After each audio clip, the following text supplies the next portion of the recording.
तो कहानी की शुरुआत एक ओल्ड लेडी बार्ब से होती है। अपने हस्बैंड के मरने के बाद वो अपने हस्बैंड की एशेस को उन्हीं की बताई लेक के अंदर गिराने के लिए अपना सफर शुरू करती है। रास्ते में उनका सामना बहुत ही बुरे बर्फानी तूफान से हो जाता। बार्ब रास्ते से भटक जाती है और जब रास्ता चेक करने के लिए उतरती है तो उसे किसी की आवाज सुनाई देती है। बार्ब चेक करने के लिए उस आवाज के करीब गई तो पहुंच गई एक घर के पास। यहाँ पर एक कार भी खड़ी हुई थी। कार के अंदर गन थी और कार के आसपास ब्लड था, यानी यहाँ कुछ तो बहुत ही गलत हो रहा था। उसने बार्ब से पूछा, क्या चाहिए, क्यों आई हो इधर? बार्ब मासूमियत से कहती है, मैं यहाँ पर अक्सर अपने हस्बैंड के साथ आया करती थी। मैं बस लेक का रास्ता भटक गई हूँ और आपसे रास्ता पूछने के लिए आई हूँ। वो आदमी बार्ब को रास्ता बता देता है और जब बार्ब यहाँ पर पड़े हुए खून के बारे में सवाल करती है तो वो आदमी कहता है कि ये एक जानवर का खून है जिसे वो अपने खाने के लिए शिकार कर लाए हैं। खैर बार्ब भी अब इस सब को इग्नोर करके अपने सफर पर निकल जाती है और पहुंच भी जाती है लेक हिल्डा पर, जहां वो और उसके हस्बैंड अक्सर आया करते थे। इस लेक पर खड़े हुए उसे अपने और अपने हस्बैंड के एक साथ बिताए सारे लम्हे याद आ रहे थे। बार्ब काफी देर तो यहाँ बैठी रहती है और फिर अपने हस्बैंड की एशेस निकालती है जो उसे इस लेक को खोद कर इसके अंदर बहानी थी। लेकिन इससे पहले वो ऐसा कुछ करती उसे एक गन शॉट की आवाज सुनाई देती है। भागकर उसने देखा कि ये गोली एक आदमी ने छोटी बच्ची पर चलाई थी जो यहाँ से भागकर जाने की कोशिश कर रही थी। बार्ब खुद भी बहुत ज्यादा डर जाती है और अपनी जीप के अंदर बैठ जाती है। इस टाइम उसके फोन में सिग्नल्स भी नहीं आ रहे थे। बार्ब ये तो बात जानती थी कि इस पूरे एरिया के अंदर सिर्फ एक ही घर है और जरूर ये आदमी उसी घर में उस लड़की को किडनैप करके लेकर गया होगा। जल्दी से वो उस कैबिन के पास आती है और यहाँ पर उस बच्ची को चेक करने लगती है। सारे दरवाजे उसे बंद मिलते हैं पर बेसमेंट की विंडो से उसे वो बच्ची नजर आ जाती है। इससे पहले वो इस बच्ची से कुछ पूछ पाती, यहाँ पर 2 कार्स आकर रुकती हैं जिसमें से एक कपल इस घर के अंदर आ गया था। बार्ब उनकी आवाजें सुन पाती है और उसे पता चलता है कि वाइफ ने ही अपने हस्बैंड को इस बच्ची को किडनैप करने का काम दिया था। उसका शक कंफर्म हो गया था, ये बच्ची किडनैप हुई हुई थी। इसीलिए बार्ब उस बच्ची के लिए विंडो पर मैसेज लिख देती है कि मैं तुम्हें छोड़कर नहीं जाऊंगी। जिसके बाद बार्ब यहाँ से चली गई थी और इसी दौरान क्लेरा घर से बाहर आ गई उस लड़की को देखने के लिए। बेसमेंट के पास उसे बार्ब के ग्लव्स भी दिख गए और विंडो पर लिखा उसका मैसेज भी दिख गया और ये देखकर वो अपने हस्बैंड पर गुस्सा होने लगी। ये क्या तमाशा है, ये किसका है? डेविड बताता है कि यहाँ पर बस एक बूढ़ी औरत आई थी जो लेक तक का रास्ता पूछ रही थी और कुछ भी नहीं। ये सुनकर क्लेरा समझ गई कि वो औरत इनके लिए अब खतरा बन चुकी है। वो अपनी गन उठाती है और अपने हस्बैंड से कहती है, चलो उस खतरे को खत्म कर आए। इन्हें पता था कि बाहर जाकर फिशिंग डेक के पास ही छुपी होगी। क्लेरा फिशिंग डेक के पास अपनी गन तान लेती है और डेविड आगे उस दरवाजे को चेक करने के लिए जाता ही है तो अचानक से बर्फ के अंदर गिर जाता है। इस बर्फ को खोखला असल में बार्ब ने किया था और दूर से खड़े हुए वो ये सब कुछ देख रही थी। डेविड इस ठिठुरते हुए पानी के अंदर डूब रहा था, वो मरने वाला था। क्लेरा यहाँ उसे बचाने में मसरूफ हो जाती है और इतने में बार्ब मौके का फायदा उठाकर वापस घर आ जाती है और उस बेसमेंट का दरवाजा तोड़ने की कोशिश करती है, जिस कोशिश में वो खुद बेसमेंट की सीढ़ियों से बेसमेंट के अंदर गिर जाती है। बार्ब जल्दी से उस लड़की के पास जाती है और उसके मुंह से टेप उतार देती है। उसने लड़की को तो आजाद कर दिया था लेकिन उससे लेकर भागना इतना भी आसान नहीं था। इस लड़की को लेकर जाने से पहले वो उस कपल का पक्का इंतजाम करना चाहती थी, इसीलिए वो ऊपर गई और जाते ही उसने पूरे घर की आग बुझा दी जो घर को गर्म रखे हुए थी। सारी खिड़कियां दरवाजे खोल दिए ताकि ठंड अंदर आ जाए और उसने सारे ब्लैंकेट्स को गीला कर दिया ताकि डेविड और क्लेरा ठंड से ही मर जाएं। ये सब काम कर कर वो नीचे बेसमेंट में जाने ही वाली थी कि अचानक से उसके हाथ से एक गोली टकरा गई। क्लेरा उसे देख चुकी थी और ये गोली क्लेरा ने ही चलाई थी। अपने आप को बचाने के लिए बार्ब यहाँ से भाग जाती है और पहुंच जाती है अपनी गाड़ी के पास जिसका इंजन अब पूरी तरह फ्रीज हो गया था और वो चल भी नहीं रहा था। ऊपर से गोली लगने का दर्द भी बहुत ज्यादा था। वो नीचे से बर्फ उठाती है और अपने जख्म पर लगा लेती है ताकि जख्म फ्रीज हो जाए, उसका जिस्म सुन्न हो जाए और उसे दर्द कम हो। जिसके बाद वो फिशिंग डेक के पास जाती है तो उसे वहां पर डेविड की गन मिल जाती है जिसके अंदर एक ही बुलेट थी। दूसरी तरफ हमें डेविड और क्लेरा को दिखाया जाता है जो पूरे घर की हालत देखकर समझ गए थे कि ये सब बार्ब का काम है। घर बहुत ज्यादा ठंडा हो गया था, वहाँ आम इंसान के लिए भी सरवाइव करना मुश्किल था। डेविड तो फिर पूरा भीगा हुआ था। डेविड को जिंदा रखने के लिए क्लेरा उसे गाड़ी में बिठा देती है। डेविड की हालत ऐसी भी नहीं थी कि वो खड़ा हो पाए, लेकिन क्लेरा उसे कहती है, जो भी है हमें अपना मिशन आज ही पूरा करना है, चाहे लेक के पास सेटअप बनाओ। मैं सुबह सर्जन की अपॉइंटमेंट को मिस नहीं कर सकती। और यहाँ हमें क्लेरा के इरादे पता चल जाते हैं कि उसने बच्ची को इसलिए किडनैप किया था क्योंकि वो बच्चे का ऑपरेशन करते हुए उसका लिवर लेना चाहती थी ताकि उसके लिवर के जरिए वो अपना लिवर ट्रांसप्लांट करवा सके। क्लेरा ने जानबूझकर इस काम के लिए इस जगह को चूज किया था क्योंकि यहाँ पर सालों तक कोई भी नहीं आता था। यहाँ के एनवायरनमेंट में किसी भी तरह के जर्म्स नहीं थे और उसे ज़्यादा बड़ा कोई सेटअप भी नहीं करना पड़ रहा था। उस बच्ची का लिवर निकालने के बाद इन्होंने प्लान किया था कि ये उस बच्ची को नदी के अंदर ही फेंक देंगे और ऐसे पूरी जिंदगी पुलिस को उनके खिलाफ एविडेंस ही नहीं मिलेंगे, या ये भी कह सकते हैं कि किसी को ये भी पता नहीं चल पाएगा कि कभी उन्होंने कोई मर्डर भी किया था। ये लोग बच्चे के साथ साथ सारी चीजें गाड़ी में डाल देते हैं और तभी डेविड नोटिस करता है कि उसकी गन उसके पास नहीं थी। ये बात सुनकर क्लैरा को गुस्सा आ जाता है और वो डेविड को मुंह पर ही थप्पड़ मार देती है। खैर, अब डेविड लेक के पास जाकर सारा सेटअप क्रिएट करने लग जाता है और क्लैरा अपने बायनोकुलर से उस पर नजर रखे हुए होती है। इतनी ही देर में वो सुनती है कि क्लैरा की गाड़ी भी यहाँ से दूर चली गई थी।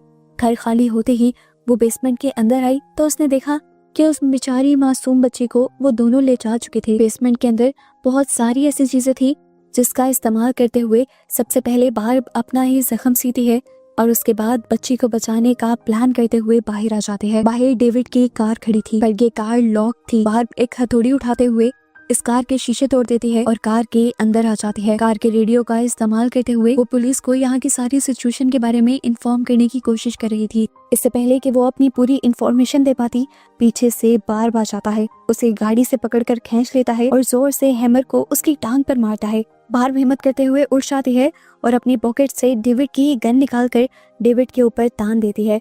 ये देखते हुए डेविड बार्ब से कहता है, नहीं प्लीज मुझे मत मारो, सच तो ये है कि मैं कुछ गलत नहीं कर रहा, ये सब मुझसे जबरदस्ती मेरी वाइफ करवा रही है और गलत वो भी नहीं है। हमने इस लड़की को इसीलिए चूज किया है क्योंकि ये लड़की कई मर्तबा अपनी जिंदगी में सुसाइड अटेम्प्ट कर चुकी है पर डॉक्टर्स इसे बचा लेते हैं। ये खुद भी जीना नहीं चाहती। मेरी वाइफ बीमार है और उसे लिवर ट्रांसप्लांट की जरूरत है। इसी मकसद के लिए हम लोग ये सब कर रहे हैं। वो अब बार्ब से कहता है, मैं और अब अपनी वाइफ का साथ नहीं दूंगा। इस टाइम मेरी अपनी भी तबीयत बहुत ज्यादा खराब है और मैं अपनी जान बचाने के लिए हॉस्पिटल जा रहा हूँ।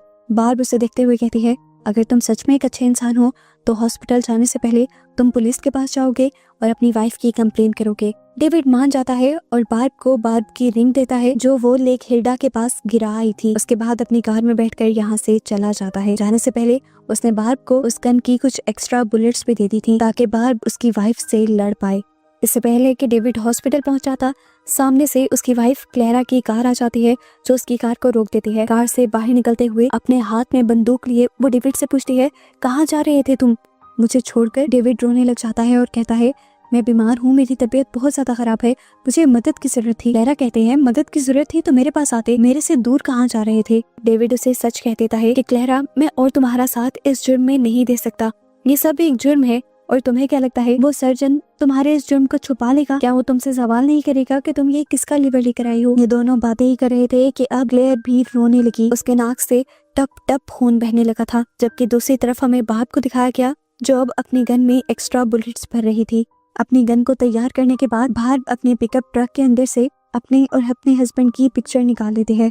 ये पिक्चर उस टाइम की थी जब बार्ब प्रेग्नेंट थी, लेकिन प्रेग्नेंट होने के बावजूद भी वो माँ नहीं बन पाई थी, उसका बेटा मर चुका था। अपनी यादों से बाहर निकलकर वो इस पिकअप ट्रक को देखती है जिसमें उसने और उसके हस्बैंड ने पूरी जिंदगी साथ गुजारी थी, पर अब ये पिकअप ट्रक उनके सर्वाइवल से ज्यादा इम्पोर्टेंट नहीं था। इस पिकअप ट्रक के फ्यूल टैंक के अंदर वो कुछ कपड़े ठोसते हुए इस पिकअप ट्रक में आग लगा देती है ताकि धुआं देखते हुए कोई उनकी मदद के लिए यहाँ आ सके। बार्ब का ये प्लान काम भी कर गया था। धुएं को देखते हुए दो लोग यहाँ तक आ भी गए थे बार्ब की मदद करने के लिए। पता चलता है कि ये दोनों वही आदमी थे जिन्होंने बार्ब से रेडियो पर बात की थी। बार्ब इन दोनों आदमी से कहती है, शुक्र है आप लोग यहाँ पर आ गए। यहाँ पर एक कपल है जिसने एक छोटी सी बच्ची को किडनैप किया हुआ है। आदमी बहुत ज्यादा जख्मी था तो मैंने उसे हॉस्पिटल भेज दिया है, लेकिन असल खतरा वो आदमी नहीं था, उसकी वाइफ है जो उस बच्ची को मारना चाहती है। इन दोनों आदमियों को बार्ब की स्टोरी काफी अजीब लगती है क्योंकि इस टाइम बार्ब के पास एक गन भी थी।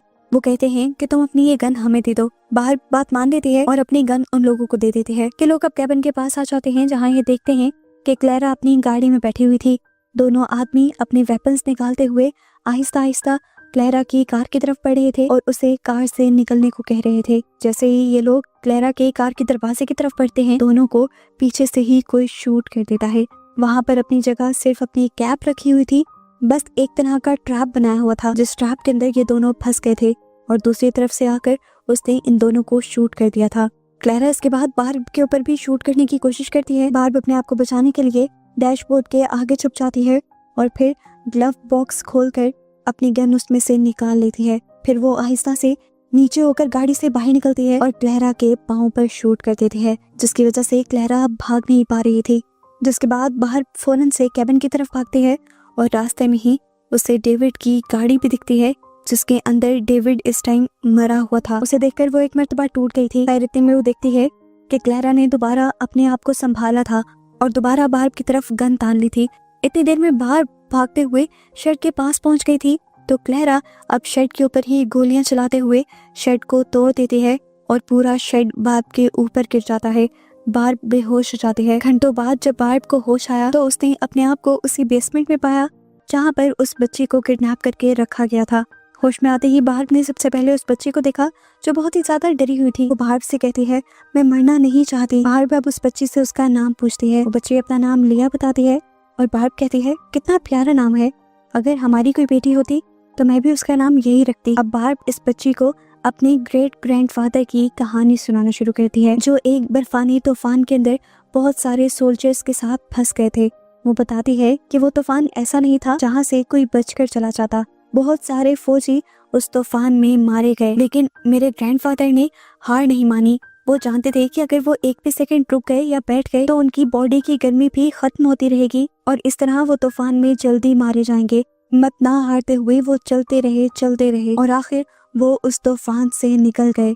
बात कहती है कि अगर वो उस दिन वहीं पर रुक जाते तो बर्फ में ही जमकर मारे जाते, पर उनकी हिम्मत ताकत ने उन्हें उस दिन बचा लिया और अगर वो उस दिन ऐसा ना करते तो आज मैं भी तुम्हारे सामने ना बैठी होती। बात कहती है, मैं मानती हूँ कि हम नहीं जानते कि हमारे साथ क्या होगा, लेकिन हमें एटलीस्ट अपने लिए लड़ना चाहिए, अपने बचाव की कोशिश करते रहना चाहिए। और तुम तो कब से यहीं पर बैठी हो। इसके बाद बाहर अपने आप को छुड़वाती है और फिर यहाँ से बड़े बड़े जूते उठाकर उस बच्चे को भी देती है और खुद भी पहन लेती है।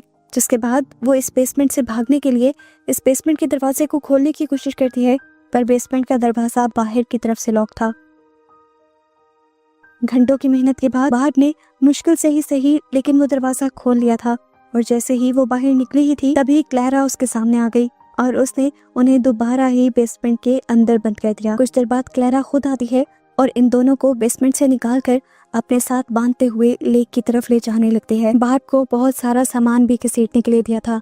यहाँ आने के बाद वो एक पूरा ऑपरेटिंग सेटअप क्रिएट करती है और बार्ब को काम देती है उस बच्चे को टेबल से बांधने का। जिसके बाद वो बार्ब से कहती है कि तुम इस सब में मुझे सामान पकड़ाने का काम करोगी। बार्ब ने इस टाइम नोटिस किया था कि क्लैरा के पाँव से बहुत ज्यादा खून निकल रहा था, क्योंकि क्लैरा के पाँव में बार्ब ने गोली मारी थी।